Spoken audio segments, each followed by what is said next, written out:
Everyone, welcome to the B Educare channel.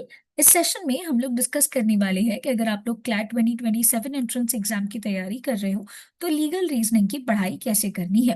Right from the basic level से आप advance level तक कैसे cover कर सकते हो।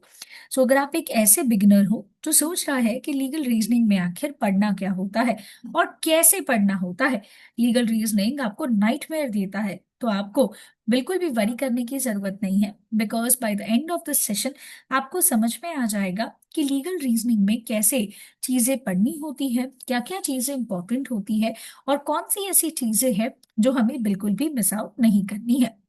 तो सबसे पहले guys, before we start, B Educare आपके लिए एक स्कॉलरशिप टेस्ट रन कर रहा है जहाँ पे लॉ एंड एमबीए एस्पिरेंट्स जो है वो अपना स्कॉलरशिप टेस्ट देके 100% स्कॉलरशिप जो है ये पा सकते हैं कोचिंग फीस के ऊपर। तो देरी किस बात की गाइस, नीचे मैंने स्कॉलरशिप टेस्ट का लिंक रखा हुआ है, फटाफट से उस लिंक पे जाके अपना स्कॉलरशिप टेस्ट दीजिए ताकि आप 100% स्कॉलरशिप को क्लेम कर सके। आप हमें इस नंबर पे भी कांटेक्ट कर सकते हैं फॉर मोर डिटेल्स। सो अब हम आते हैं कि लीगल रीजनिंग जो सेक्शन है ये इंपॉर्टेंट क्यों होता है। अब आप सब जानते हो कि लीगल रीजनिंग सबसे इंपॉर्टेंट है क्लैट में, बिकॉज हम लॉ एंट्रेंस एग्जाम अपीयर कर रहे हैं। साथ ही साथ इसका हाईएस्ट वेटेज होता है। And the good part is कि आपको कोई भी प्रायर नॉलेज ऑफ लॉ नहीं चाहिए, ऐसा आपको कंसोर्शियम बोलता है। बट क्लैट 2026 एंड 2025 के पेपर में हमें देखने को मिला था कि prior knowledge of law required था। कुछ क्वेश्चंस कंसेप्ट को लेके भी पूछे गए थे। सो क्लैट में एक चीज आपको ध्यान में रखनी है कि यहाँ पे लीगल रीजनिंग का हाईएस्ट वेटेज है, जहाँ पे 28 to 30 क्वेश्चन पूछे जाते हैं। बट इसीलिए ज्यादा इंपॉर्टेंट हो जाता है बिकॉज ये आपका फाइनल रैंक जो है ये डिसाइड करता है। अब फाइनल रैंक कैसे डिसाइड करता है?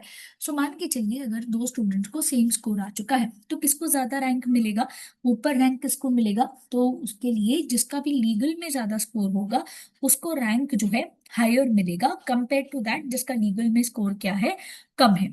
सो अगर आप ये सेक्शन को मास्टर कर लेते हो तो आप ऑटोमेटिकली अपना पूरा का पूरा क्लैट का स्कोर क्या करते हो, इम्प्रूव कर देते हो। सो यस, लीगल रीजनिंग आपका रैंक डिसाइड करता है। ये चीज आपको क्या रखनी है, ध्यान में रखनी है।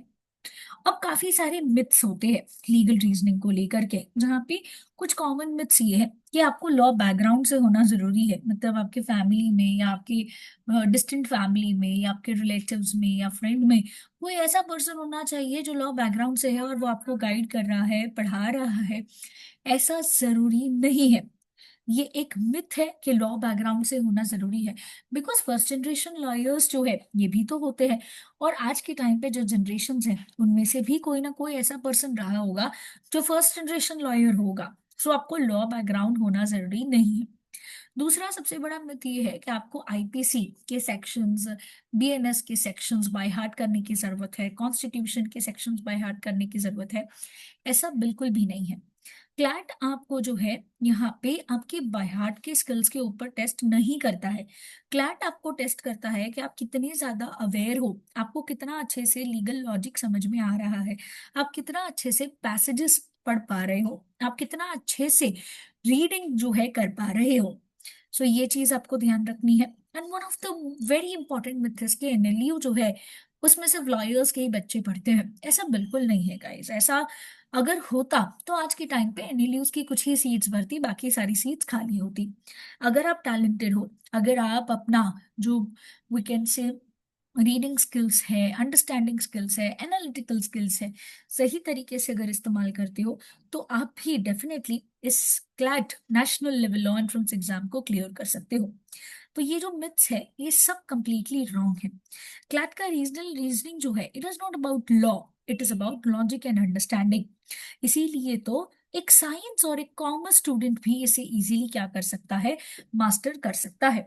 सो ये मिथ्स जो है सबसे पहले अपने दिमाग में से निकाल लीजिए कि कौन से लोग इसको कर सकते हैं और कौन से लोग नहीं कर सकते हैं। सो क्लैट आखिर टेस्ट क्या करता है? क्लैट आपका रीडिंग कॉम्प्रिहेंशन का स्किल्स को टेस्ट करेगा, क्लैट चेक करेगा कि आपको पैसेज कितना अच्छे से समझा है और आप जो दिया गया प्रिंसिपल है वो कितना लॉजिकली अप्लाई कर सकते हो और आप एक न्यूट्रल रह सकते हो या नहीं रह सकते हो आंसर देते वक्त। रिमेम्बर, जब आप अगर कल को जाके जज बनते हो या वकील बनते हो, आप बायस्ड नहीं हो सकते हो, आपको क्या रहना है, न्यूट्रल रहना है।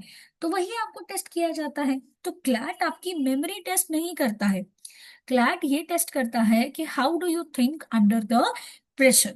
सो ये चीज ध्यान में रखनी है, it tests you how you think and not what you remember. So आपके decision making skills and application of rules को टेस्ट किया जाता है। नेक्स्ट इज, अगर हम देखें तो काफी बार स्टूडेंट्स जो है इस बात को लेके वरीड होते हैं कि ये जो लीगल प्रिंसिपल है ये क्या होता है। सो देखिए, अगर मैं आपको सिंपल वर्ड्स में उसका डेफिनेशन बोलूँ तो लीगल प्रिंसिपल एक रूल या असम्पशन है। जी हाँ, ये एक असम्पशन भी हो सकता है। सो हमें हमारी एक्स्ट्रा नॉलेज का यूज ना करते हुए हमें उसी डेफिनेशन पे स्टिक करना है कि लीगल प्रिंसिपल जो भी ले डाउन किया गया है पैसेज में ये सच है। सो फॉर एग्जाम्पल, अगर हमें प्रिंसिपल बोलता है कि whoever causes harm intentionally is liable, मतलब मान के चलिए अगर कोई पर्सन जानबूझ के किसी के ऊपर हमला करता है या किसी को हर्ट करता है, बदनाम करने की कोशिश करता है, तो वो लायबल है। इसमें इसका मतलब ये हुआ इंटेंशनली, मतलब क्या था कि वो जानबूझ के कर रहा था, mains Riya, he had a guilty mind here. तो ये चीज क्या हो जाएगा, इंपॉर्टेंट हो जाएगा। अब ये चीज आपको किधर दी गई है, प्रिंसिपल में, बट मेंस रिया आपको डिकोड करना होगा। सिमिलरली मान के चलिए a contract without a consent is void, but consent जो है ये फ्री कंसेंट में क्या नहीं होना चाहिए, ये आपको इन्फॉर्मेशन प्रायरली थोड़ी पता होनी चाहिए। जैसे कि फ्री कंसेंट जो है बोलता है कि उसमें कोर्जन नहीं होना चाहिए, अनड्यू इन्फ्लुएंस नहीं होना चाहिए, मिस्टेक नहीं होना चाहिए, मिस रिप्रेजेंटेशन नहीं होना चाहिए, फ्रॉड नहीं होना चाहिए। सो ये आपको प्रायर नॉलेज जो है यहाँ पे थोड़ी बहुत पता होनी चाहिए ताकि इजी अंडरस्टैंडिंग हो जाए। नहीं पता है तो समझने के लिए थोड़ा सा टाइम लगेगा, बट यस समझ में आ जाएगा। सो प्रिंसिपल हमेशा आपको पैसेज में दिया जाता है और उसी को आपको क्या करना है, फॉलो करना है। तो दो तरीके के प्रिंसिपल्स होते हैं, एक होता है एब्सोल्यूट प्रिंसिपल जिसमें आपको वर्ड्स मिलेंगे जैसे ऑलवेज, नेवर, मस्ट, क्या क्या चीजें इंक्लूडेड है। एंड इसके अलावा कंडीशनल प्रिंसिपल होगा जिसमें इफ, अनलेस, प्रोवाइडेड दैट, ऐसा आपको दिया जाएगा। So remember, you never apply outside law, you only apply what is written.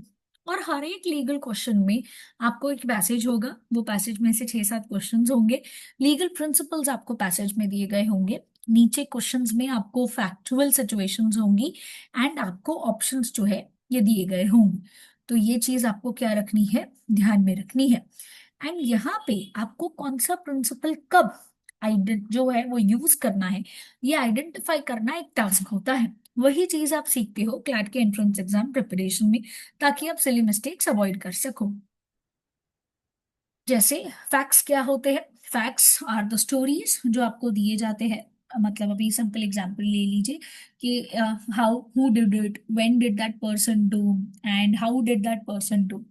But golden rule ये है कि do not add your own assumptions. अगर मान के चलो उधर बोला गया है कि इस पर्सन को गिरने की वजह से चोट लगी और उस पर्सन का डेथ होगी, तो आप ये अजम्पशन नहीं करना कि उसको किसी ने धक्का दिया होगा इसीलिए वो गिरा ना। अगर चुपचाप दिया गया है कि गिरने की वजह से चोट लगी है तो आपका अजम्पशन जो है उधर तक ही सीमित होना चाहिए। एंड मॉरली भी जज नहीं करना है, just stick to the facts which have been given. Remember guys, इसमें कुछ कॉमन मिस्टेक्स कुछ बच्चे करते हैं जहाँ पे वो रियल वर्ल्ड लॉज अप्लाई कर देते हैं, ऐसा नहीं होना चाहिए। Most of the beginners go wrong here कि वो जब इमोशनली थिंक करते हैं या फिर जब वो एक्स्ट्रा फैक्ट्स अपने माइंड में ऐड ऑन कर लेते हैं तो ये चीज गलत हो जाती है। इसीलिए only apply the given principle, तब जाके चीजें क्या रहेंगी, आपको सही तरीके से हेल्प आउट करेंगी सही आंसर चूज करने के लिए। तो एक सिंपल 5 स्टेप अप्रोच मेथड यहाँ पे मैंने दिया हुआ है। सबसे पहला स्टेप है कि आपको प्रिंसिपल केयरफुली रीड करना है। सेकेंड स्टेप है कि आपको कीवर्ड्स आइडेंटिफाई करने हैं, लीगल टर्म्स हो गए, मैगजीन्स हो गए, वर्ड्स हो गए, प्रिंसिपल्स हो गए, ये आपको आइडेंटिफाई करना है। फिर वो प्रिंसिपल जो आपने पढ़ा हुआ है वो आपको अप्लाई करना है नीचे दिए गए फैक्ट्स पे, बट उसके लिए आपको फैक्ट्स अच्छे से समझना होगा। कहानी को अच्छे से समझोगे, तब जाके आप फैक्ट्स जो है इसके ऊपर सही तरीके से प्रिंसिपल्स लगा पाओगे। एंड फिर जो चार ऑप्शंस आपको दिए गए हैं उसमें एलिमिनेशन टेक्निक यूज करनी है, जहां पे जो आपको लगता है, फॉर एग्जाम्पल लेट अस से चार ऑप्शंस में से दो ऑप्शन यस और दो ऑप्शन नो के होंगे, यस का फिर आगे चल के लीगल रीजनिंग में जस्टिफिकेशन होगा। सो अगर आपको लगता है कि उस चीज का आंसर नो है तो यस वाले दो ऑप्शंस आपको क्या कर देने हैं, एलिमिनेट कर देने हैं। तो पहले अगर आप एलिमिनेट नहीं करते तो चार में से एक आंसर राइट जाता आपका, अगर आप तुक्का मारते। बट अगर आपको बेसिक ये रीडिंग भी समझ में आ गई है और आपको कुछ चीजें कंफ्यूज भी कर रही है, बट आपको इतना पता है लेट अस से कि इसका आंसर नो है, यस नहीं है, तो आप यस वाले ऑप्शन एलिमिनेट कर दोगे तो बचे दो ऑप्शन। अब ये दो ऑप्शन में से आपका आंसर राइट जाने का जो चांसेस है ये क्या हो जाता है, बढ़ जाता है। सो एलिमिनेट करना बहुत जरूरी है एक्सट्रीम ऑप्शंस को लेके। एंड ऑप्शन एलिमिनेशन टेक्निक क्या है, देखिए काफी बार कुछ एक्सट्रीम ऑप्शंस होते हैं, एक्सट्रीम मतलब कि अलग ही चीज बोली जा रही है।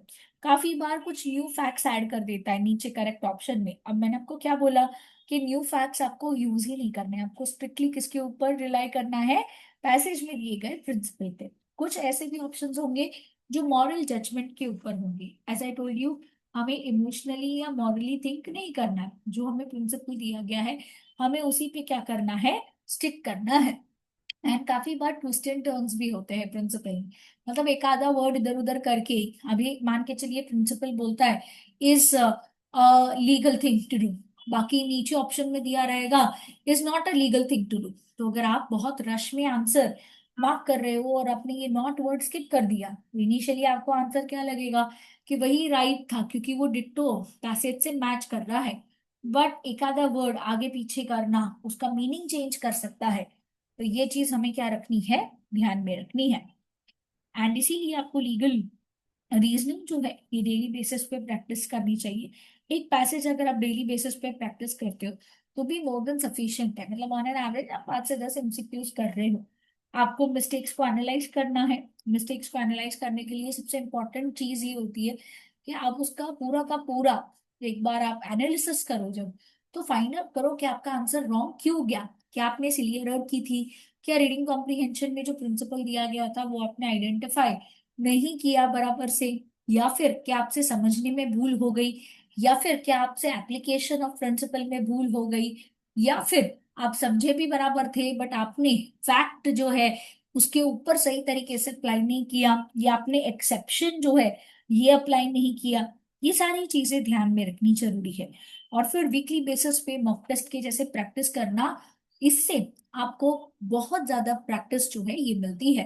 रिमेम्बर ये सेक्शन एक ऐसा सेक्शन है जो ना केवल आपकी reading skills and legal knowledge को टेस्ट करता है, ये साथ ही साथ आपको टेस्ट करेगा टाइम मैनेजमेंट के ऊपर भी। क्योंकि रिमेम्बर लीगल के जो पैसेजेस होते हैं ये लंबे होते हैं, लेंथी होते हैं, तो इसमें आपका टाइम जो है ये अच्छा खासा जा सकता है। सो ये सारी चीजें आपको हेल्प करेंगी अगर आप मास्टर बन जाओगे इसके, just with the proper practice.